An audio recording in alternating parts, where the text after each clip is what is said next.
വിവാഹം കഴിഞ്ഞ് ഒത്തിരി നാളുകളായി ഒത്തിരി വർഷങ്ങളായിട്ട് കുട്ടികളില്ലാതെ വരുന്ന കപ്പിൾസിന് വാസ്തുദോഷം കൊണ്ടും ഇത്തരത്തിലൊരു ദോഷം വരാമെന്ന് വാസ്തുവിൽ പറയുന്നുണ്ട്, അല്ലെങ്കിൽ ഫെങ്ഷുയിൽ പറയുന്നുണ്ട്. അപ്പോൾ അത് എന്താണ്, അതിനെങ്ങനെ പരിഹാരം ചെയ്യാം എന്നുള്ളതാണ്. ഒരു വീടിൻ്റെ സൗത്ത് വെസ്റ്റോ വെസ്റ്റ് ഭാഗത്തോ എന്തെങ്കിലും തരത്തിൽ എന്ന് പറഞ്ഞു കഴിഞ്ഞാൽ സെപ്റ്റിക് ടാങ്കോ വേസ്റ്റ് വാട്ടറിൻ്റെ കുഴിയോ അല്ലെങ്കിൽ ആ ഭാഗത്ത് നമുക്ക് ടോയ്ലറ്റോ വന്നു കഴിഞ്ഞാലും കുട്ടികളുടെ കാര്യത്തിൽ തടസ്സമുണ്ടാവുമെന്ന് ഫെങ്ഷുയിൽ പറയുന്നുണ്ട്.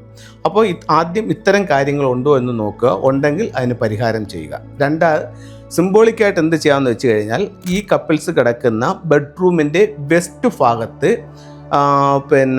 ലാഫിംഗ് ബുദ്ധയും കുട്ടികളുമായിട്ടിരിക്കുന്ന ചിൽഡ്രൻസ് ബുദ്ധ എന്നാണ് അതിന് പറയുന്നത്, അത്തരത്തിലുള്ളൊരു സ്റ്റാച്ചു വെസ്റ്റ് ഭാഗത്തായിട്ട് വയ്ക്കാം, ബെഡ്റൂമിൻ്റെ വെസ്റ്റ് ഭാഗത്തായിട്ട് വയ്ക്കാം. സാധാരണഗതിയിൽ ലാഫിംഗ് ബുദ്ധയുടെ സ്റ്റാച്ചു ബെഡ്റൂമിനകത്ത് വെക്കാൻ പാടില്ല. പക്ഷേ എന്ന് പറഞ്ഞു കഴിഞ്ഞാൽ ഇത്തരത്തിലുള്ള ഈ ആവശ്യമുള്ളവർക്ക്, കുട്ടികളില്ലാത്ത കപ്പിൾസിന് ബെഡ്റൂമിൽ ഒരു ചിൽഡ്രൻസ് ബുദ്ധയുടെ ചിത്രം വയ്ക്കാം.